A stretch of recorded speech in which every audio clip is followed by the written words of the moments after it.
Keisha Williams had just transferred to a new school. She came from a place where survival meant learning to fight, where 8 years of mixed martial arts had turned her fists into weapons. She was a black belt wrapped in teenage silence. But the bullies didn't see that. They saw a quiet black girl, alone, an easy target. So they came at her with demands and threats, escalating the harassment every day. Then, one afternoon, they crossed a line. Laughter followed. Someone said she deserved it. The hallway watched, but Keisha didn't break. They thought she was weak. They thought she'd take it. They were wrong. Before we go any further, comment where in the world you are watching from and make sure to subscribe because tomorrow's story is one you don't want to miss. The alarm buzzed at 5:30 a.m., but Keisha Williams was already awake, staring at the unfamiliar ceiling of her new bedroom. Detroit felt like a lifetime away, though it had only been 3 days since the moving truck pulled away from their old house. She rolled out of bed and padded to the basement, where her mother had already set up the heavy bag in the corner. 40 minutes later, sweat dripped from her forehead as she finished her morning routine. Jab, cross, hook, uppercut. The combinations flowed like breathing.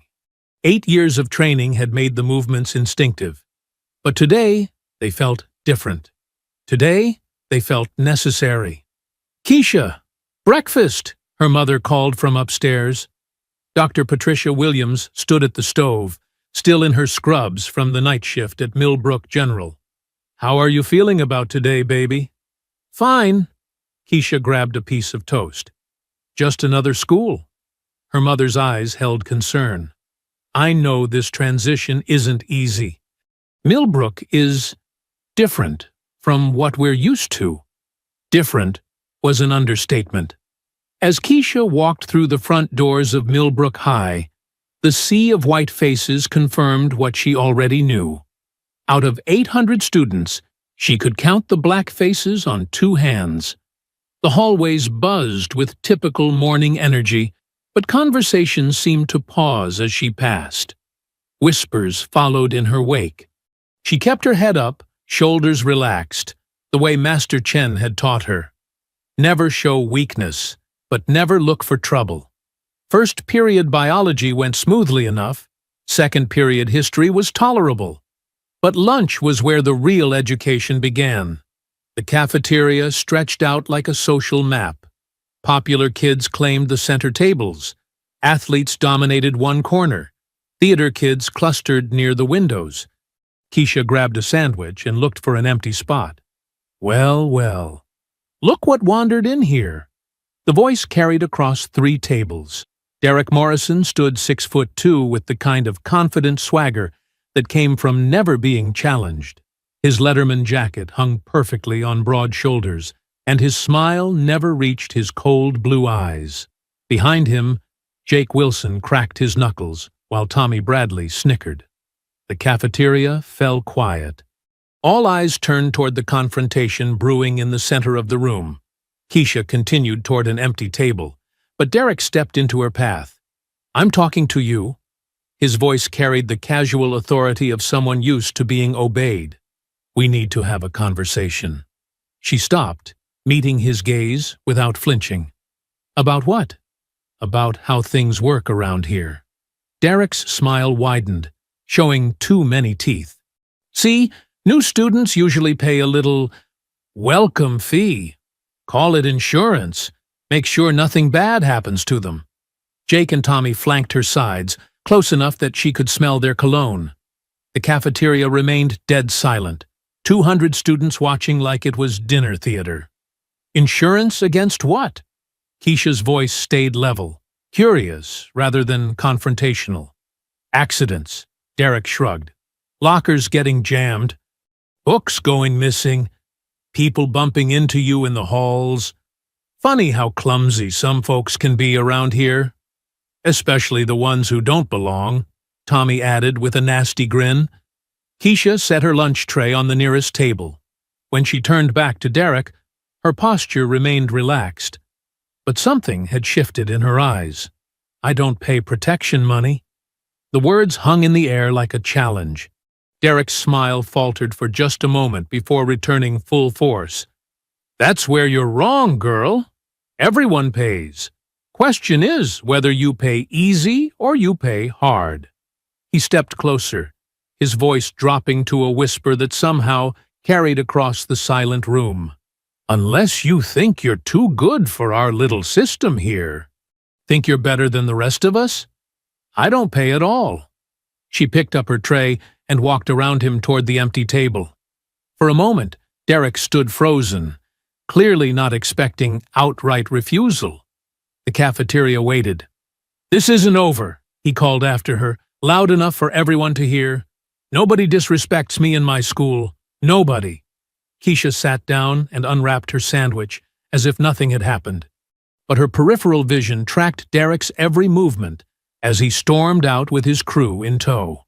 At a table across the room, Marcus Thompson shook his head and muttered to his friend, "Girl has no idea what she just started." The conversations gradually resumed, but the energy had changed. Word would spread through the school before the lunch period ended. The new girl had just declared war on Derek Morrison. Keisha took a bite of her sandwich, chewing slowly. She'd hoped to get through at least one day without trouble. But some things were inevitable, and backing down from Bullies had never been an option. The real question wasn't whether Derek would retaliate. It was when and how far he'd be willing to go. The harassment started before second period ended. Keisha walked to her locker, keys in hand, but the lock wouldn't turn. She tried again, checking the combination she'd memorized that morning. Nothing. Having trouble? Jake Wilson appeared beside her, grinning. Locks can be tricky when they get damaged. She examined the mechanism. Someone had jammed gum into the keyhole. Real mature. Just the beginning, Jake said, walking away backward so he could watch her reaction. Derek's got a long memory. Third period American history dragged by without incident, but as Keisha gathered her books, she noticed her notebook was missing. The one with 3 days' worth of notes. She searched her bag twice before giving up. In the hallway, she spotted Tommy Bradley showing off the notebook to a group of freshmen, making exaggerated gestures as he read her handwriting aloud in a mocking voice. Look at this fancy penmanship. Must think she's real special. Keisha approached calmly. That's mine. Prove it. Tommy held it above his head like a playground bully. Maybe if you ask nice, I'll consider giving it back. She didn't ask. She didn't grab for it either. Instead, she pulled out her phone and snapped a photo of him holding it. What are you doing? Tommy's bravado wavered. Evidence. She slipped the phone back into her pocket. In case I need to file a theft report. Tommy's face reddened, but he threw the notebook at her feet before stalking away. The pages scattered across the hallway floor. As Keisha knelt to collect her notes, a pair of worn sneakers appeared in her line of sight. She looked up to see Marcus Thompson, the same student who'd commented at lunch. You need some advice, Marcus said quietly, glancing around to make sure they weren't overheard. I'm listening. Derek Morrison isn't just some rich kid playing tough. His dad owns half the businesses in town, including the car dealership where my mom works. His uncle's the police chief. When Derek wants something to happen, it happens. Keisha stood, clutching her retrieved notes. Are you trying to scare me? I'm trying to save you. Marcus's voice carried genuine concern. Last year, there was this kid, Miguel Santos. Transfer student like you. Derek decided Miguel was getting too friendly with some girl Derek liked. Miguel ended up with a broken nose and 3 cracked ribs. Fell down some stairs, according to the official report. And you believe that? I believe Miguel transferred schools 2 weeks later. Marcus leaned closer. Look, I get it. Standing up feels good. But Derek doesn't fight fair, and he doesn't fight alone. Whatever you're thinking about doing, don't. Before Keisha could respond, Marcus melted back into the crowd of students changing classes. The afternoon brought escalating harassment. Someone accidentally spilled chocolate milk on her backpack during lunch. In chemistry lab, her safety goggles went missing, forcing her to borrow a scratched pair that made it impossible to read measurements clearly. By sixth period, a pattern had emerged. Derek's crew took turns making her life difficult, always with plausible deniability, always with witnesses who saw accidents, not harassment. But seventh period pushed things too far. Keisha sat in English class, trying to focus on the discussion of To Kill a Mockingbird, when Derek raised his hand. "Mrs. Patterson, I think we should hear from our newest student about this book. I bet she has some real insights into the themes." "Mrs." Patterson smiled encouragingly. "Keisha, would you like to share your thoughts on Harper Lee's portrayal of racial injustice?" The setup was obvious, but Keisha responded thoughtfully, discussing the book's exploration of prejudice and moral courage. She spoke for 2 minutes, articulating her points clearly and intelligently. When she finished, Derek started slow clapping. "Wow, that was so well spoken. You're really articulate for—" He paused, letting the implication hang in the air. "I mean, it's nice to hear someone who can express themselves so clearly." The classroom fell silent. Mrs. Patterson's face flushed, but she seemed frozen, unsure how to address the obvious racial undertone without making things worse. "Thank you," Keisha said evenly. "I appreciate you noticing my ability to communicate effectively."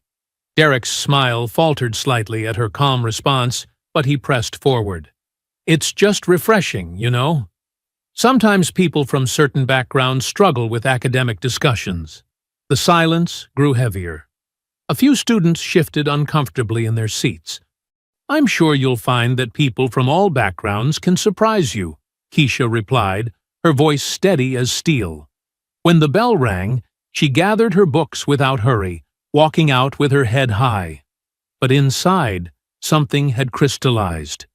The games were over. Derek had just crossed a line that couldn't be uncrossed. In the hallway, she could hear Derek laughing with his friends, probably congratulating himself on his clever performance. He had no idea what he'd just unleashed. Friday morning started with Keisha finding her locker decorated. Someone had taped a banana to the metal door with a note that read, "Welcome to the jungle," in Derek's distinctive handwriting. She removed it without expression, aware of the students gathering to watch her reaction. Some looked ashamed, others snickered. Keisha crumpled the note and tossed it in the trash, but she kept the tape as evidence. "Oh, did you not like your present?" Derek appeared with his usual entourage, speaking loud enough for the growing crowd to hear. "I thought you might be homesick for the urban wildlife." "Creative," Keisha said, closing her locker with deliberate calm. "But you might want to work on your penmanship. Makes it easy to identify the source." Derek's jaw tightened. He wasn't used to his targets talking back, especially not in front of an audience. "Maybe you need a lesson in respect. Maybe you need a lesson in basic human decency." The hallway buzzed with whispered reactions. Students pulled out phones, sensing something bigger brewing. Throughout the morning, the harassment intensified. In PE, someone had put itching powder in her gym clothes. During lunch, Jake Wilson deliberately bumped into her, sending her tray crashing to the floor. "Oops," Jake said, not bothering to hide his grin. "Hope you're not too clumsy to clean that up." Keisha knelt to gather the scattered food, while students stepped around her. A few offered to help, but she waved them off. She could handle Derek's games. What she couldn't handle was the growing audience that seemed to enjoy the show. The breaking point came during 8th period study hall. Keisha sat alone at a corner table working on calculus homework when Derek and his crew approached. The study hall monitor had stepped out, leaving 30 students unsupervised. "Hey everyone," Derek announced, his voice carrying across the room. "I've got something special to share." He pulled out his phone, and suddenly Keisha's voice filled the room through a small Bluetooth speaker. It was her English class discussion from the day before, but edited and manipulated. Her thoughtful comments about racial injustice had been spliced with audio clips to make it sound like she was saying inflammatory things about white people. The edited recording painted her as an angry, racist outsider who hated her new school and everyone in it. Students looked shocked, confused, some angry. "Guess we know how she really feels about us," Derek said, pocketing his phone with satisfaction. "Good thing we got to hear her true thoughts." Keisha sat frozen as whispers erupted around her. Some students looked suspicious, others disgusted. A few seemed to realize the audio was fake, but their voices were drowned out by those who believed it. "That's not what I said." Keisha's voice cut through the noise, but Derek talked over her. "Are you calling me a liar? Everyone just heard you. Everyone just heard you manipulate recordings to make me sound like something I'm not." Derek stepped closer to her table. "Why would I need to manipulate anything? We all heard what kind of person you really are." The study hall door opened, and Mrs. Chen, the monitor, returned. The room fell silent, students suddenly fascinated by their homework. "Is everything all right in here, Mrs.?" Chen asked, sensing the tension. "Perfect," Derek said with his politician's smile. "Just having a friendly discussion about current events?" When the bell rang, Keisha gathered her books with hands that barely trembled. Students filed out, some avoiding eye contact, others staring openly. The damage was done. By tomorrow, Derek's edited recording would be all over social media. As she walked toward her final class, she overheard fragments of conversation. "I can't believe she said that stuff. Seemed so quiet and nice." Derek was right about her. At her locker after school, Keisha found Marcus waiting for her. "That recording was fake," he said quietly. "I was in English class. I heard what you actually said. Doesn't matter now." Keisha pulled out her jacket.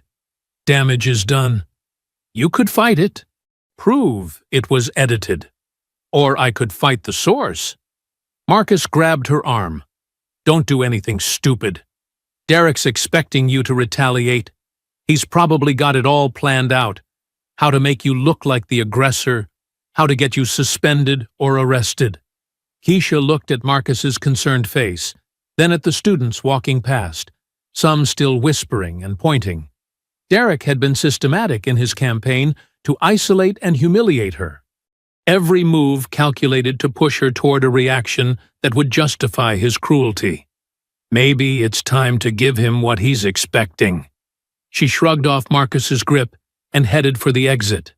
Behind her, Marcus called out, "Keisha, don't do this. It's not worth it." But some things were worth it. Her dignity was worth it. Her right to exist in this school without being terrorized was worth it. And sometimes, the only way to stop a bully was to show them that their target could bite back. Outside, Derek and his crew were horsing around in the parking lot, probably celebrating their successful character assassination. They looked so pleased with themselves, so confident in their power. Keisha dropped her backpack by the school entrance and walked toward them with purpose. It was time to have that conversation Derek kept talking about. But this time, it would be on her terms. Derek was still laughing about the recording when he saw Keisha approaching across the parking lot. His laughter died as he noticed her purposeful stride, the way she'd dropped her backpack like dead weight. Well, look who decided to come talk after all." Derek straightened, Jake and Tommy flanking him automatically. "Ready to apologize for being so unfriendly?" Keisha stopped 10 feet away, her voice calm and clear. "I'm done with your games, Derek. The fake recording, the harassment, all of it. This ends now." "Oh, it ends when I say it ends." Derek's confidence swelled with his audience. A few students had stopped to watch, sensing drama. "You think you can just walk into my school and disrespect me? Think again." "Your school?" Keisha took a step closer. "Last I checked, this was a public institution funded by taxpayers, including my mother." Derek's face reddened. "Don't get smart with me. You're outnumbered and outclassed. Walk away while you still can. I tried walking away. You followed. I tried ignoring you. You escalated. I tried being reasonable. Another step closer. Now, we do this my way. Tommy cracked his knuckles. You sure you want to do this? 3 against 1 doesn't look good for you. Neither does picking on someone you thought couldn't fight back. Keisha's voice remained steady, but her stance shifted slightly. Weight balanced on the balls of her feet. Last chance, Derek. Agree to leave me alone, and this doesn't have to get ugly. Derek laughed, the sound harsh in the afternoon air. You're hilarious. What are you going to do? Call your mommy? I'm going to give you exactly what you've been asking for. The moment Derek reached for her arm, Keisha moved. Her training kicked in with fluid precision. She twisted away from his grab, seized his wrist, and used his own momentum to send him stumbling. Before he could recover, her elbow connected with his solar plexus, doubling him over. Jake lunged next, swinging wild and angry. Keisha ducked, swept his legs, and sent him sprawling onto the asphalt. Tommy hesitated, suddenly realizing this wasn't going according to plan. Derek straightened, breathing hard but furious. You think you're tough? Let's see how tough. What followed was brutal and efficient. Derek had size and rage, but Keisha had skill and 8 years of disciplined training. She moved like water around his clumsy attempts to grab or hit her, striking precisely when openings appeared. Jake and Tommy kept trying to help, but only succeeded in getting in Derek's way or finding themselves on the receiving end of Keisha's defensive strikes. The fight moved across the parking lot as Derek kept charging, kept swinging, kept refusing to stay down.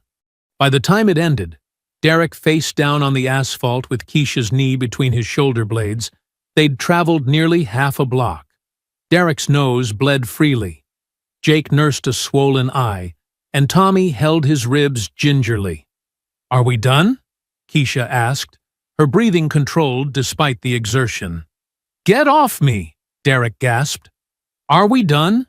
She repeated, applying slight pressure. Fine. We're done. You're going to leave me alone. All 3 of you. No more games, no more harassment, no more edited recordings. Are we clear? Yeah, we're clear. Keisha released him and stepped back, watching as Derek rolled over and sat up, blood trickling from his nose. The small crowd of witnesses stood in stunned silence. Good talk, she said, then walked back toward the school to retrieve her backpack. Meanwhile, inside the building, Principal Martinez was finishing up paperwork when her secretary knocked. Mrs. Martinez? There's been some kind of incident in the parking lot. Students are saying there was a fight. Principal Martinez sighed and reached for her jacket. How bad? Well, nobody's called an ambulance, but you might want to see this yourself. As the principal hurried outside, she found Derek Morrison wiping blood from his face, while Jake and Tommy helped him to his feet. A cluster of students stood nearby, phones out, excited chatter filling the air. What happened here? Principal Martinez demanded. Nothing, Derek muttered, avoiding eye contact. Just fooling around. Derek Morrison, you're bleeding. That's not fooling around. I fell, Derek said quickly. Wasn't paying attention. Tripped over my own feet. Principal Martinez looked skeptical, but before she could press further, Derek and his friends were walking away, Derek leaning heavily on Jake for support. The next morning, the rumors had already evolved into legend. Some said Keisha had used weapons. Others claimed she'd beaten up 5 guys. The truth was impressive enough, but high school gossip had never been constrained by facts. During second period, Jessica Martinez, a sophomore with nervous energy, approached Keisha at her locker, with her friend Amber close behind. Hey, Jessica said quietly, glancing around to make sure they weren't overheard. Can we talk to you about something? Keisha studied the 2 girls. Jessica looked scared, but determined. Amber seemed ready to bolt at the first sign of trouble. What's going on? "We heard what happened yesterday with Derek and his friends," Jessica continued, "and we were wondering, would you be willing to help with something similar?" "Similar how?" Amber finally spoke up, her voice barely above a whisper. "There are these guys from Riverside High. They've been bothering us at the bus stop after school. Yesterday, She trailed off, looking at Jessica. "They grabbed Amber's backpack and dumped everything out," Jessica finished. "Called her some really horrible names. Said they'd be back today to continue the conversation." Keisha closed her locker and turned to face them fully. "What exactly are you asking me to do? Would you come with us to the bus stop today?" Jessica's voice wavered between hope and fear. "Maybe if they see you there, they'll leave us alone." Keisha looked at their frightened faces and thought about Derek's bloody nose, about the edited recording, about every small humiliation that had led to yesterday's confrontation. "What time does your bus come?" At 3:15, Keisha walked to the bus stop on Maple Street with Jessica and Amber. The afternoon sun cast long shadows between the houses, and a cool breeze rustled the leaves overhead. The two girls stayed close to her, their nervous energy almost palpable. "They usually show up around 3:20, Jessica whispered, checking her phone.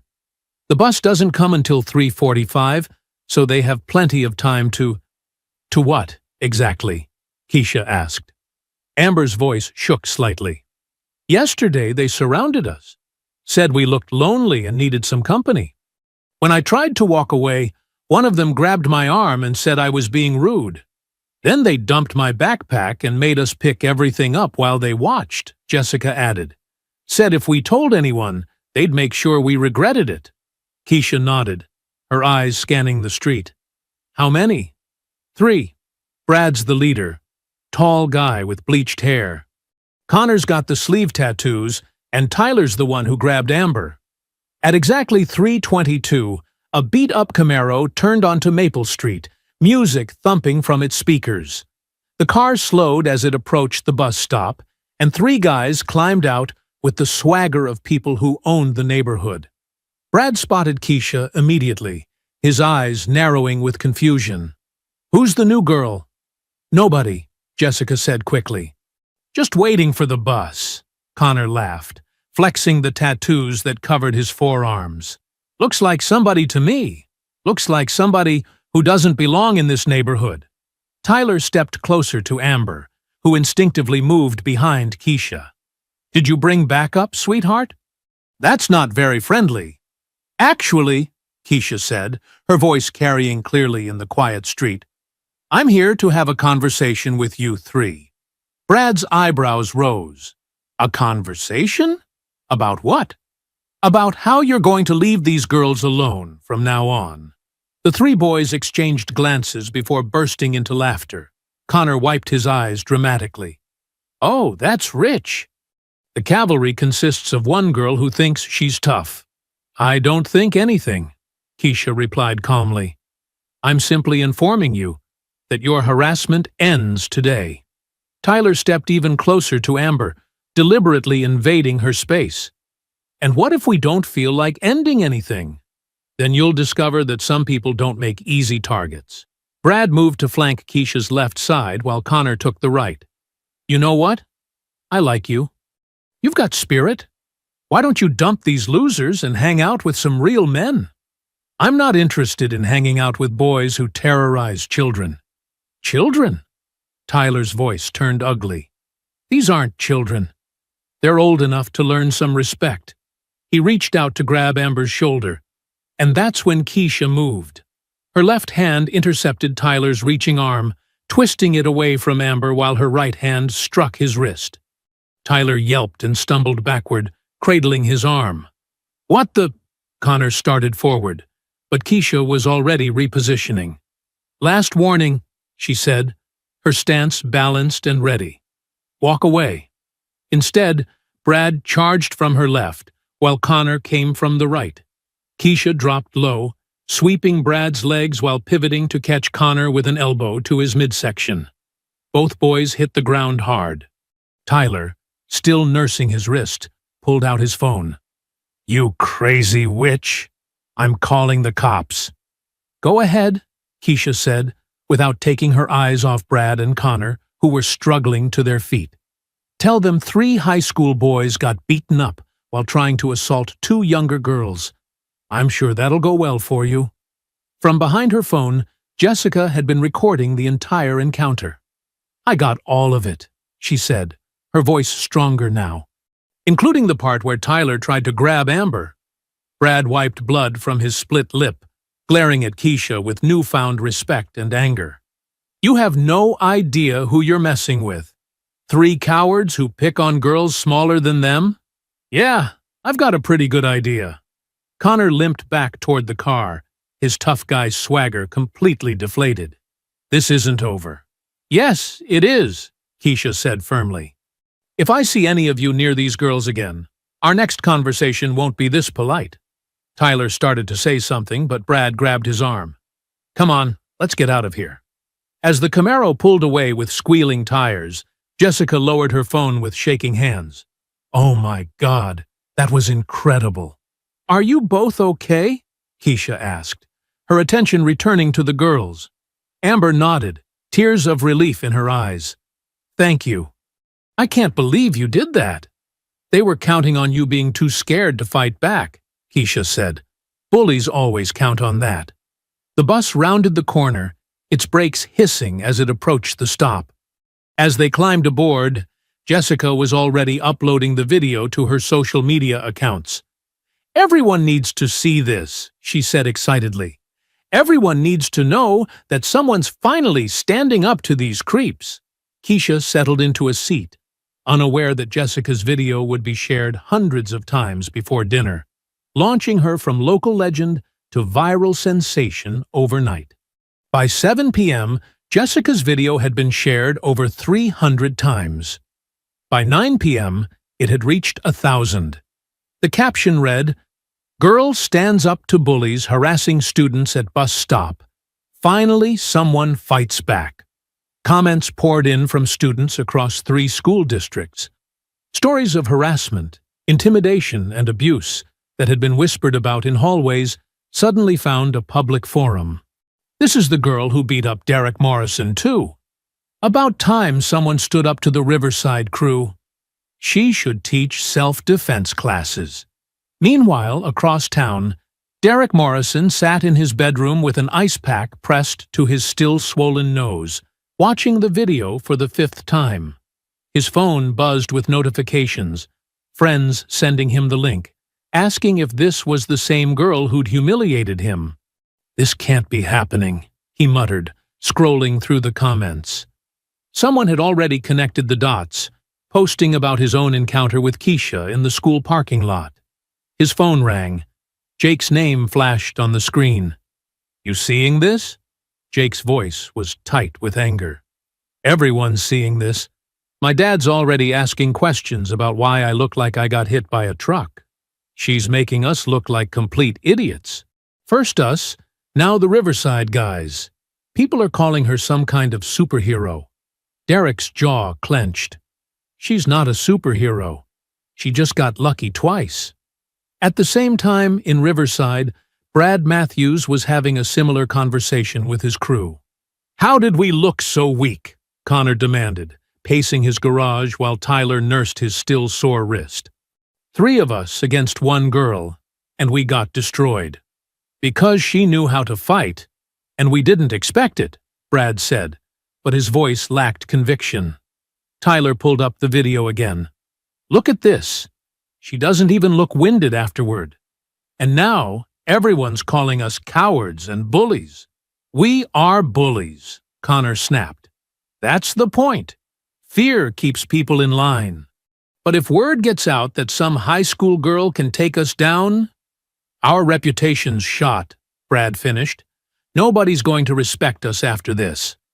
Back at Millbrook High, the viral video was creating a different kind of chaos. Students who had suffered in silence were suddenly finding their voices. Principal Martinez arrived at school Monday morning to find her voicemail full of messages from parents. Some demanded Keisha be expelled for violence. Others praised her for protecting their children. Most wanted to know why the school wasn't already addressing the harassment their kids had been reporting. Her secretary, Mrs. Chen, handed her a stack of incident reports that had been submitted over the weekend. 12 students came forward with harassment complaints. All of them mentioned seeing the video and deciding they couldn't stay quiet anymore. Principal Martinez flipped through the reports, her expression growing more troubled with each page. How did we not know about this? Some of these incidents happened off campus. Others, well, the students say they reported them, but nothing was done. During first period, Keisha found herself surrounded by students who wanted to thank her, ask her questions, or simply be near someone who had stood up to the system that had failed them. "You're like a real-life action hero," said a sophomore named Danny, whose own report detailed months of harassment by older students. "I'm not a hero," Keisha replied. "I just got tired of being pushed around." But even as students celebrated her actions, the administration was scrambling to control the narrative. Principal Martinez called an emergency meeting with the school board, where the conversation quickly turned to damage control. The incident happened off school property, Board President Walsh insisted. "We can distance ourselves from this entirely." "Can we?" Principal Martinez pulled up the video on her laptop. "Because half the comments are about how our school has a bullying problem that we've been ignoring." Board member Johnson leaned forward. "What are you suggesting?" "I'm suggesting that maybe we should listen to what these students are saying instead of worrying about our image." The meeting grew heated as board members debated whether to support Keisha or suspend her for fighting. Meanwhile, a parent petition was circulating online, demanding the school implement self-defense training and better protection for students. By lunch, over 50 students had signed up for a support group Jessica had organized. The group's mission was simple: create a safe space for students who had experienced harassment and advocate for better protection policies. As Keisha walked through the hallways, she noticed the change in atmosphere. Students who had once averted their eyes now nodded respectfully. Teachers who had previously ignored subtle harassment were suddenly more vigilant.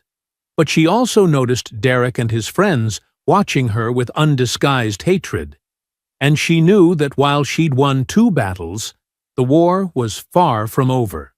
The viral video had given her a platform and a following, but it had also painted a target on her back that was bigger than ever before. Tuesday morning, Keisha was called to the principal's office before first period.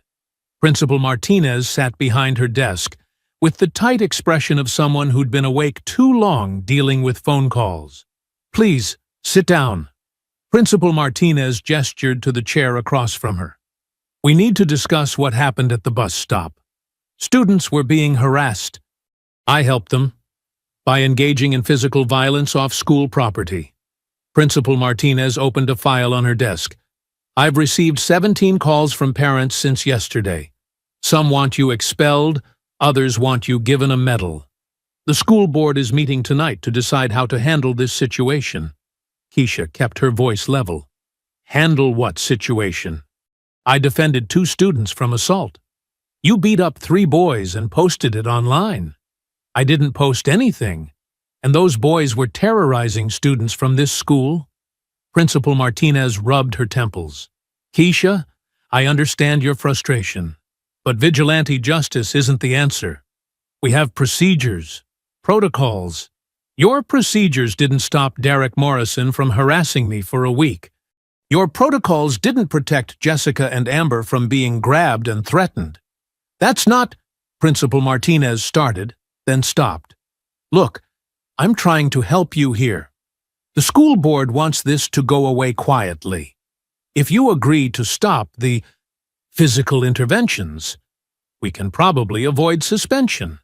And if I don't agree, then we'll have to consider more serious consequences." Keisha stood up. "Is that all? Please think about what I've said. This path you're on, it's not sustainable." As Keisha left the office, she found Danny and 3 other students waiting in the hallway. "We heard you got called in," Danny said nervously. "Are you in trouble?" Maybe. Keisha started walking toward her locker. Why? Because we wanted to ask you something. Danny hurried to keep pace with her. A bunch of us were talking, and we were wondering, would you teach us what you know? Keisha stopped walking. Teach you what? How to fight back. How to defend ourselves. Danny's voice grew stronger. I've been getting pushed around since 7th grade. Yesterday, for the first time, nobody bothered me. They're all scared you might be watching. That won't last forever. Exactly. That's why we need to learn how to protect ourselves. A girl named Sarah stepped forward. My older brother goes to Riverside. He says those boys you fought are planning something. They're embarrassed and angry. What kind of something? He wouldn't say, but he warned me to be careful walking home. Meanwhile, in the gym office, Coach Rodriguez was having his own difficult conversation with Principal Martinez. You want me to ban her from using the gym? Coach Rodriguez crossed his arms. For what? For starting an unauthorized martial arts program. Parents are calling this a fight club. Have you seen what she's actually doing? She's teaching kids to defend themselves. Basic moves, confidence building. It's exactly what half these students need. Principal Martinez sighed. The insurance liability alone is less than what we'll face when one of these harassment incidents turns into something worse. Coach Rodriguez leaned forward. Sarah, I've been teaching here for 12 years. I've never seen students more engaged in physical fitness than they've been this week. The school board doesn't see it that way. Then maybe the school board needs to spend some time in the hallways, watching how these kids interact now. Watching how the bullies are suddenly finding other things to do with their time. That afternoon, Keisha arrived at the gym to find 30 students waiting for her. Word had spread despite the administration's concerns. Students who had never spoken to each other were united by shared experiences of harassment and a desire to change their situations. I talked to Principal Martinez, Keisha announced. The school board doesn't want us meeting here. Disappointed murmurs rippled through the group. However, Keisha continued, this is technically after-school hours, and Coach Rodriguez has given us permission to use the space. Coach Rodriguez emerged from his office. As far as I'm concerned, this is a fitness club focused on self-defense and confidence building, completely within school guidelines. The students erupted in cheers, but Keisha held up her hand for quiet. Before we start, everyone needs to understand something. This isn't about fighting. This is about having the skills and confidence to protect yourself and others. We don't look for trouble, but we don't run from it either. As she began teaching basic defensive stances, she noticed Derek and Jake watching through the gym's glass doors. Their expressions mixed anger with something that might have been fear. Derek turned to Jake. Look at them! She's building an army. What do we do about it? Derek's smile was cold. We make sure everyone understands that actions have consequences. Inside the gym, students practiced breaking free from wrist grabs and verbal de-escalation techniques, unaware that their newfound confidence was being viewed as a direct threat by those who had profited from their fear. By Friday, Keisha's self-defense program had grown to over 60 students. The corner of the gym buzzed with activity as teenagers practiced escaping holds, building confidence, and learning to project strength through body language. Remember, Keisha called out to the group, the goal is always to de-escalate and get away safely. Fighting is the last resort, not the first option. Sarah, who had been quiet and withdrawn just a week ago, now stood straighter as she practiced defensive moves. I can't believe how different I feel, she told Danny during a water break. Like I actually have some control over what happens to me. Same, Danny replied, wiping sweat from his forehead. Yesterday, when those seniors tried to mess with me in the hallway, I just looked them in the eye and kept walking. They backed off. Coach Rodriguez watched from his office, taking notes for his report to Principal Martinez.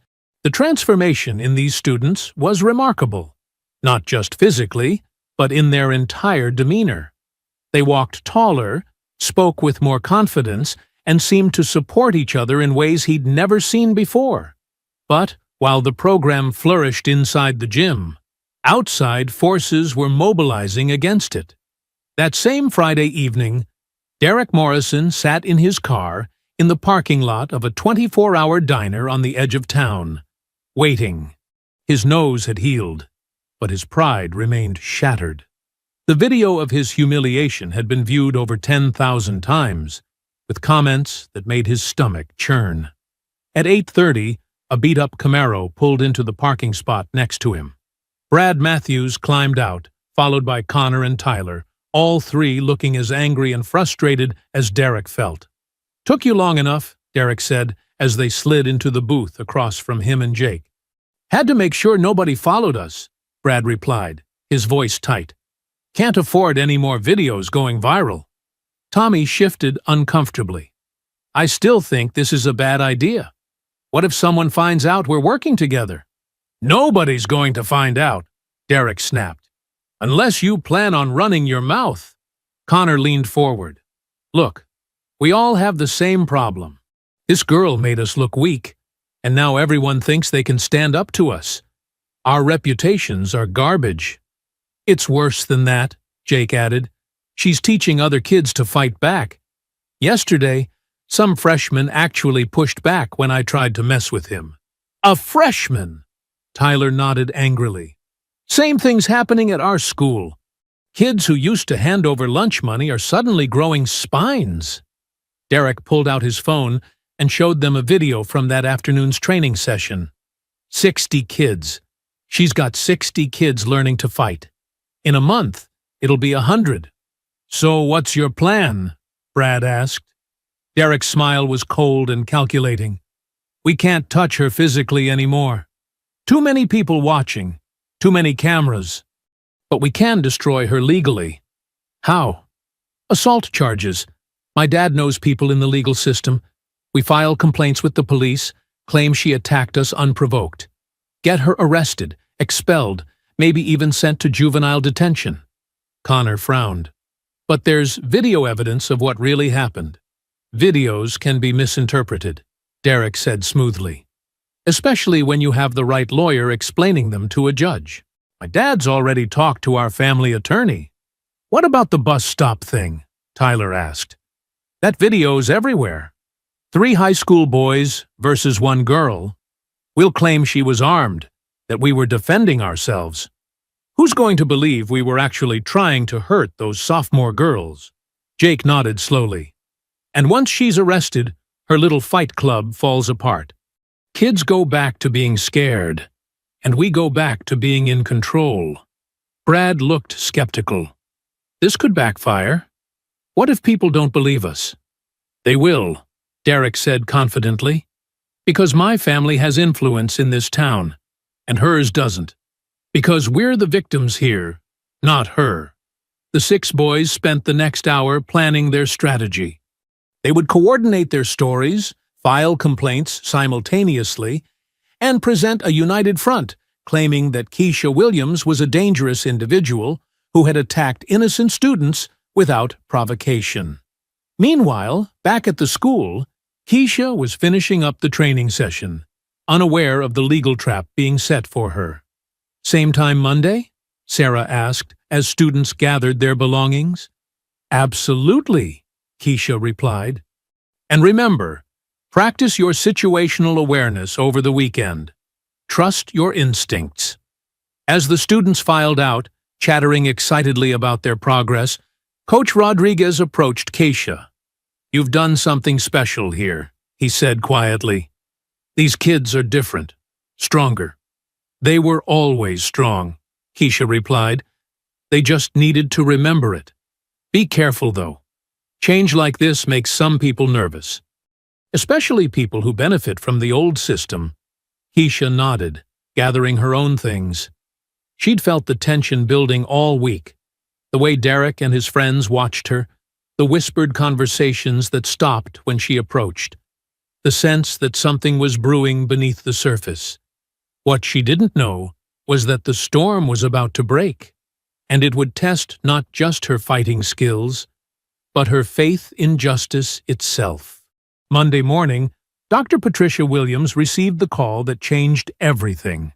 She was reviewing patient charts at the hospital when her phone rang with an unfamiliar number. "Dr. Williams? This is Sergeant Hayes with the Millbrook Police Department. We need you to come down to the station with your daughter." Patricia's blood went cold. "Is Keisha hurt? What happened?" "She's not hurt, ma'am, but assault charges have been filed against her. We need to bring her in for questioning." "Assault charges? That's impossible. My daughter doesn't—" "Ma'am, we have 6 complainants. I suggest you contact a lawyer."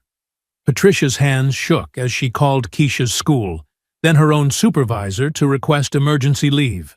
By the time she reached Millbrook High, police were already waiting in the principal's office.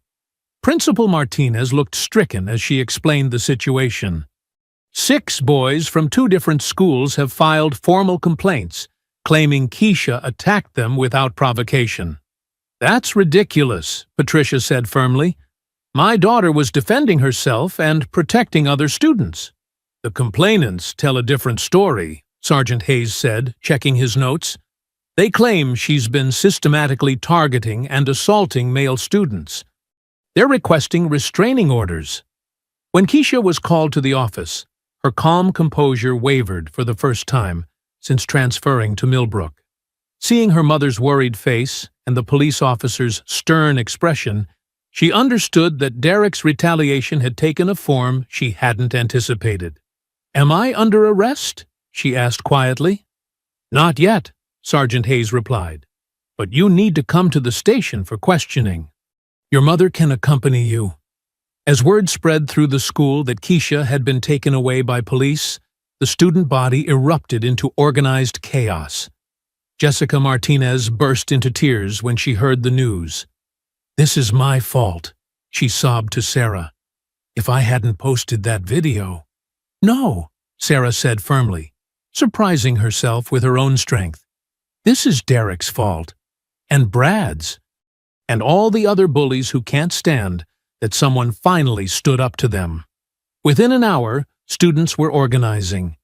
Danny created a group chat called Justice for Keisha that grew to over 200 members in 30 minutes. Videos from the bus stop incident were reposted with detailed explanations of what had really happened. Marcus Thompson, who had tried to warn Keisha weeks ago, now found himself leading an impromptu protest in the school cafeteria.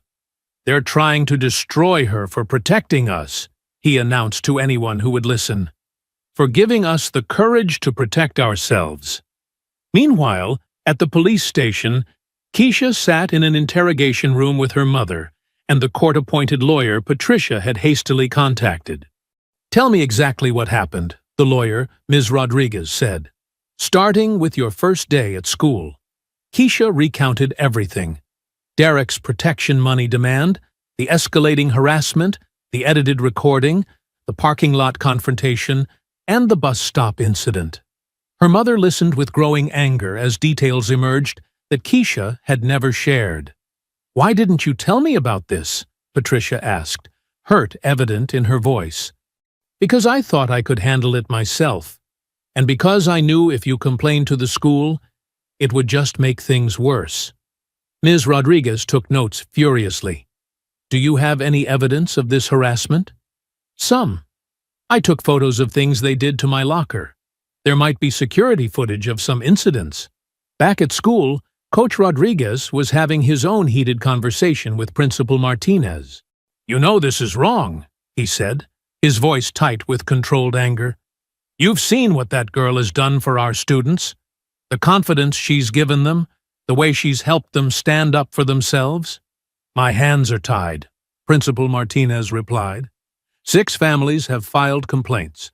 The school board is in crisis mode because they're more worried about lawsuits than about doing what's right. Coach Rodriguez— No, let me finish. I've watched Derek Morrison and his friends terrorize students for years. I've filed reports, recommended interventions, suggested consequences. And what happened? Nothing.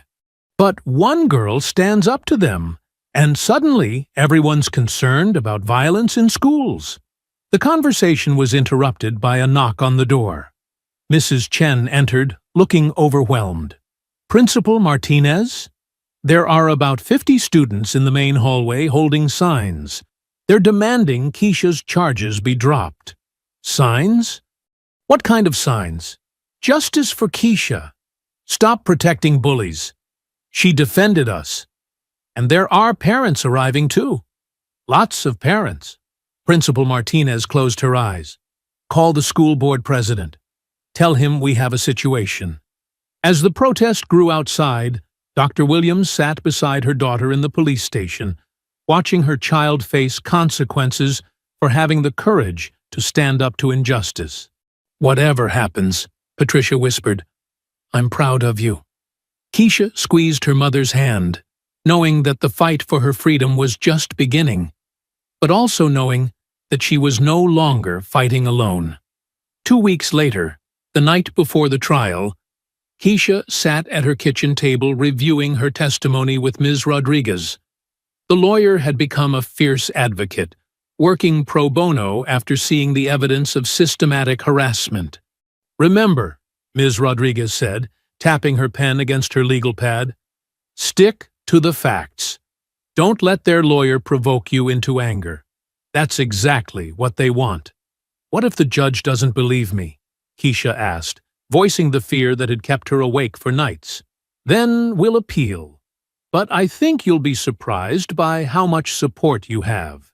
Dr. Williams entered the kitchen carrying a box of printed emails. These are just from today, she said, setting it down heavily. Letters of support from parents, students, even teachers from other schools who heard about the case. Ms. Rodriguez smiled. The prosecutor's office is getting similar correspondence. Public opinion is strongly in your favor. Across town, Derek Morrison was having a very different conversation with his father's attorney, Mr. Blackwood, a sharp-dressed man with cold eyes and an expensive watch. I want you to understand something, Blackwood said, his voice cutting through the tension in the Morrison family's living room.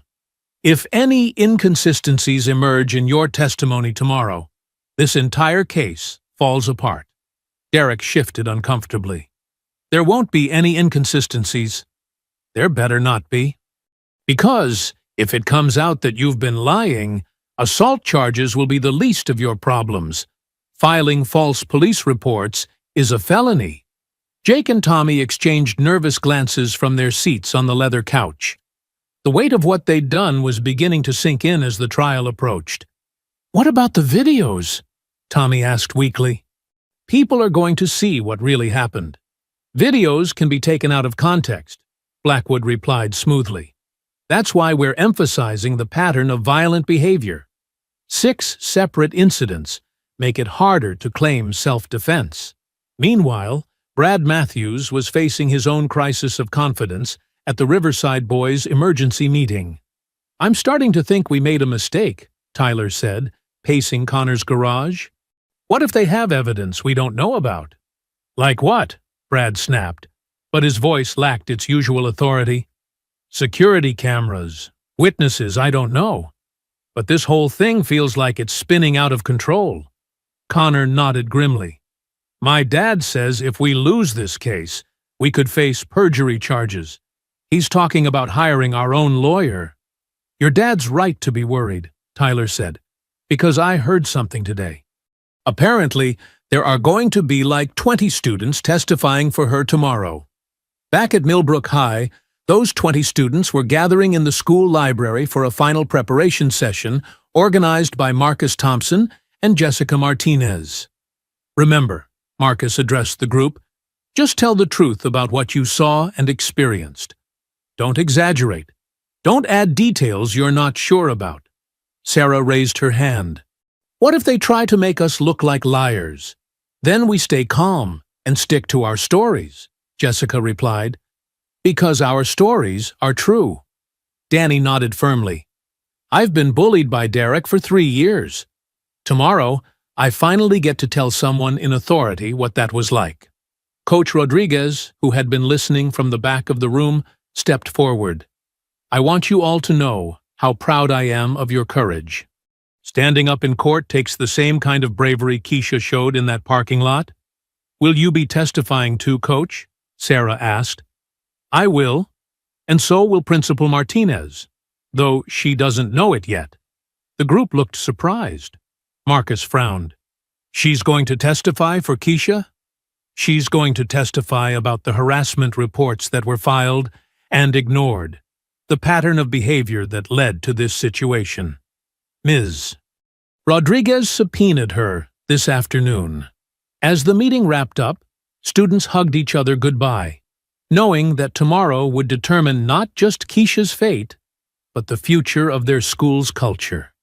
That night, Keisha lay awake staring at the ceiling, thinking about everything that had led to this moment. 8 months ago, she'd been a quiet kid in Detroit, focused on her training and her studies.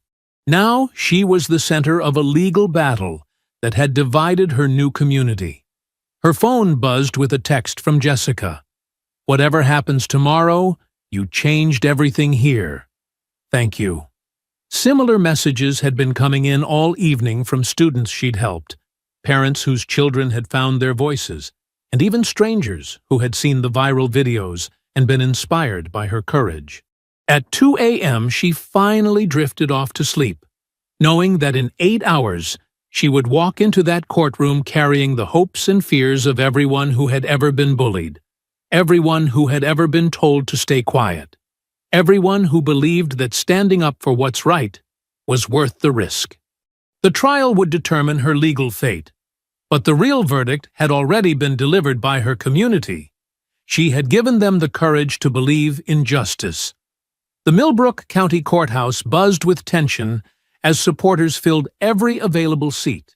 Students, parents, and community members had arrived early, creating a line that stretched around the building. Judge Patricia Thompson, a stern woman in her 50s, called the court to order at 9 a.m. sharp. The state versus Keisha Williams, charges of assault in the 2nd degree, she announced. Mr. Blackwood, you may present your opening statement. Derek's attorney stood confidently, his expensive suit commanding attention. Your Honor, this case is about a pattern of unprovoked violence perpetrated by the defendant against 6 innocent young men. We will show that Keisha Williams systematically targeted and assaulted my clients, causing physical harm and emotional trauma. He gestured toward Derek, who sat with his head down, playing the victim. These boys were simply going about their daily lives when they became targets of the defendant's aggression. The evidence will show that she is a dangerous individual who uses her martial arts training to intimidate and harm others. Ms. Rodriguez rose for the defense, her voice clear and strong. Your Honor, what we have here is not a case of unprovoked assault, but a young woman defending herself and others from systematic harassment and bullying. The evidence will show that every action my client took was in response to escalating threats and actual physical aggression from the complainants. The prosecution called Derek first. He took the stand with practiced nervousness, recounting a fabricated version of events where Keisha had approached him aggressively in the cafeteria. I was just trying to be friendly to the new student, Derek testified, his voice quavering with false emotion. I offered to show her around, help her fit in. Instead, she became hostile and threatened me. And what happened in the parking lot? Blackwood prompted. She cornered me and my friends after school. We tried to walk away, but she followed us. When I attempted to de-escalate the situation, she attacked without warning. Ms. Rodriguez stood for cross-examination. Mr. Morrison, isn't it true that you demanded protection money from my client on her first day? I don't know what you mean. Isn't it also true that you created an edited audio recording to humiliate her in front of other students? Derek's composure slipped slightly. I never edited anything. We'll see about that. Ms. Rodriguez turned to the judge. Your Honor, I'd like to present Defense Exhibit A. The courtroom fell silent as the original, unedited recording of Keisha's English class discussion played through the speakers, followed immediately by Derek's manipulated version. The difference was stark and undeniable. Derek's face flushed red as whispers erupted throughout the courtroom. That was just a joke. A joke that you used to humiliate my client in front of 30 students? Objection, Blackwood called, but the damage was done. The prosecution's case continued with Jake and Tommy providing similar fabricated accounts, but their stories began falling apart under cross-examination. Tommy contradicted Jake's timeline, and Jake couldn't explain why security footage showed them harassing other students on the same days they claimed to be victims. When Brad Matthews took the stand representing the Riverside boys, his testimony crumbled even faster. "So you're telling this court," Ms. Rodriguez said, "that 3 high school boys were intimidated by one girl at a bus stop?" "She was aggressive," Brad mumbled. "Aggressive? Or defending 2 younger students from harassment?" Ms. Rodriguez played Jessica's unedited video, which clearly showed Brad and his friends threatening the girls before Keisha intervened. The defense began with Marcus Thompson, whose testimony about Derek's 3-year campaign of bullying was devastating. Student after student took the stand, each describing incidents of harassment that painted a clear picture of systematic intimidation. Jessica's emotional testimony about the bus stop incident brought several jurors to tears. "Tyler grabbed my friend's arm when she tried to walk away. We were scared and outnumbered. Keisha saved us." Sarah's testimony was equally powerful. Derek and his friends made school a nightmare for anyone they decided to target. Keisha gave us hope that someone would finally stand up to them. Principal Martinez's reluctant testimony about ignored harassment reports and the school's failure to protect students added institutional weight to the defense's case. Finally, Keisha took the stand herself. Her calm, measured responses contrasted sharply with the complainant's nervous evasions. "I never wanted to fight anyone," she testified. "I just wanted to go to school safely. When that wasn't possible, I defended myself and others who couldn't defend themselves." During closing arguments, Ms. Rodriguez spoke directly to the judge's sense of justice. "Your Honor, the evidence is clear. My client acted in self-defense against systematic harassment and assault.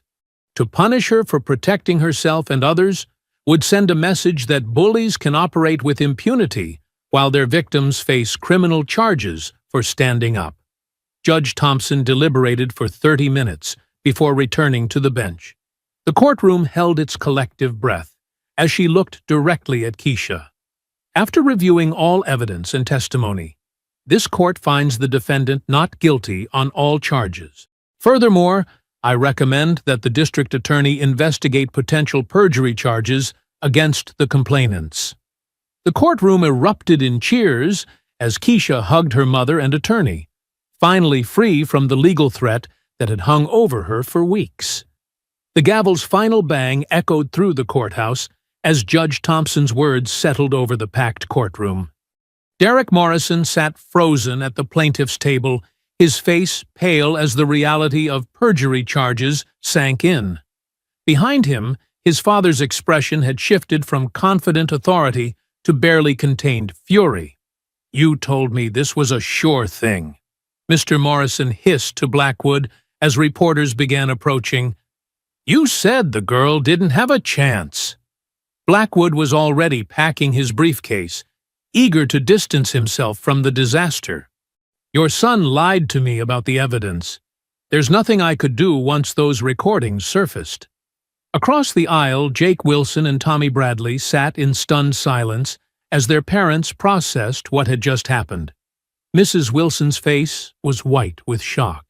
"Perjury charges? That's a felony, isn't it?" "Mom, Jake started, but his mother cut him off. "We'll discuss this at home. And you'll be calling every family affected by this mess to apologize personally." Meanwhile, the Riverside boys were experiencing their own reckoning. Brad Matthews watched his carefully constructed tough guy image crumble as his father stood to leave without a word. Connor and Tyler followed behind, their bravado completely evaporated.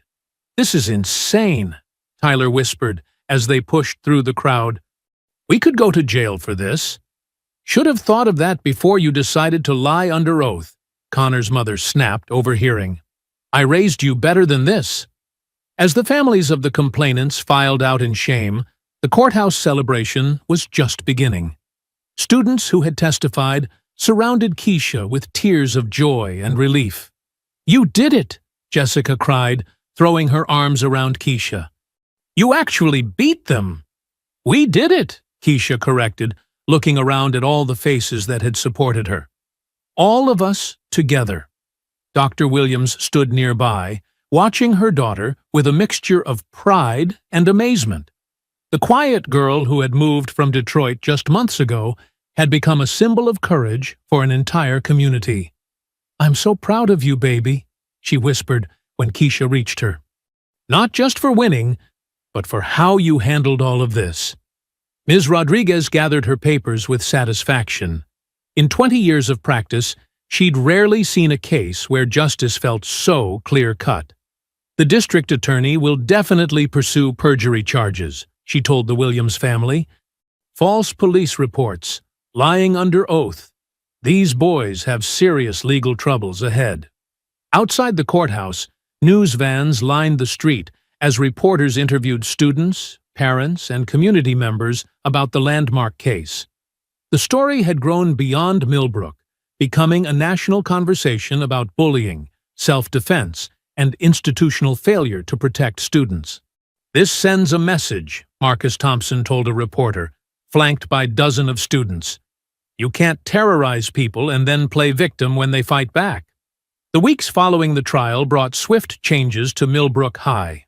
Principal Martinez, chastened by her court testimony about ignored harassment reports, implemented new policies for addressing bullying complaints.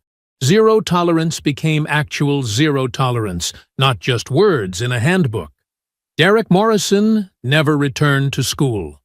The perjury charges, combined with the civil suits filed by several families whose children he had harassed, led to his enrollment in a private military academy 3 states away. His parents quietly sold their house and moved, unable to face the community where their son's crimes had been exposed. Jake Wilson and Tommy Bradley pleaded guilty to filing false police reports, receiving community service and probation. Both were required to attend counseling and complete anger management courses. Jake's college scholarship was revoked, and Tommy was suspended from the football team permanently. The Riverside boys faced similar consequences. Brad Matthews was expelled and charged with multiple counts of harassment from victims who came forward after the trial. Connor and Tyler were suspended pending their own legal proceedings, their reputations in ruins.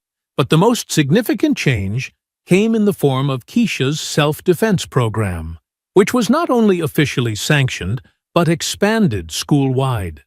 3 months after the trial, Coach Rodriguez stood in the main gymnasium, watching over 100 students participate in what was now called the Student Empowerment and Safety Program. The waiting list had grown so long that they'd added evening sessions and weekend workshops. "I never imagined it would grow this big," he told Keisha, as she led a group of freshmen through basic defensive techniques. "Neither did I," Keisha replied, adjusting a student's stance. "But I think people were ready for something like this. They just needed permission to believe they could be strong." The program had evolved beyond physical self-defense to include conflict resolution, bystander intervention training, and peer mediation. Students learned not just how to protect themselves, but how to recognize and interrupt bullying before it escalated. Sarah, who had been one of Keisha's first students, now served as a peer instructor for younger kids. "The best part isn't learning to fight," she told a group of nervous 7th graders. "It's learning that you don't have to be afraid anymore." The transformation was evident throughout the school. Hallway interactions had changed fundamentally. Students walked with more confidence, spoke up more readily, and most importantly, supported each other when problems arose. Danny, who had been Derek's frequent target, now led a peer support group for students dealing with anxiety and depression related to past bullying. Keisha didn't just teach us to defend ourselves physically, he explained to new members. She taught us that we deserve to feel safe, and that we have the power to make that happen. The ripple effects extended beyond Millbrook High. Other schools in the district requested similar programs. Anti-bullying organizations nationwide reached out for consultation. College recruiters took notice of Keisha's leadership and community impact. On a quiet Friday afternoon in spring, 6 months after the trial, Keisha found herself in the same cafeteria where Derek had first demanded protection money. But the atmosphere was completely different now. Students from different grades and social groups sat together. Conversations were livelier, and the underlying tension that had once defined the space was gone. Jessica approached her table with a letter in her hand. "This came to the main office for you," she said, grinning. Keisha opened the envelope to find a handwritten note from a student at a school in California. "I saw your story on the news and started my own self-defense group here. We have 30 members now and 0 bullying incidents this semester. Thank you for showing us that we don't have to accept being treated badly." "Another one?" Marcus asked, settling into the seat across from her. "Another one," Keisha confirmed, adding the letter to a growing collection she kept in her locker. As she looked around the transformed cafeteria, then out the windows to where students were practicing confidence-building exercises in the courtyard, Keisha reflected on how much had changed since that first day when she'd refused to pay Derek's protection money. She'd come to Millbrook, hoping to avoid trouble and get through school quietly. Instead, she'd discovered that sometimes the most important battles are the ones you don't choose. They choose you. And sometimes, standing up for what's right changes not just your own life, but an entire community. The bell rang, signaling the end of lunch. As students gathered their belongings and headed to class, they moved with an energy and confidence that would have been unimaginable just months before. Keisha smiled as she packed up her own things. Her mother had been right about Millbrook being different from Detroit. It was different. It was better. And she had played a part in making it that way. Walking through hallways that once felt hostile, surrounded by students who had found their voices and their strength, Keisha Williams knew that some fights are worth everything you put into them. I hope you enjoyed that story. Please like the video and subscribe so that you do not miss out on the next one. In the meantime, I have handpicked 2 stories for you that I think you will enjoy. Have a great day.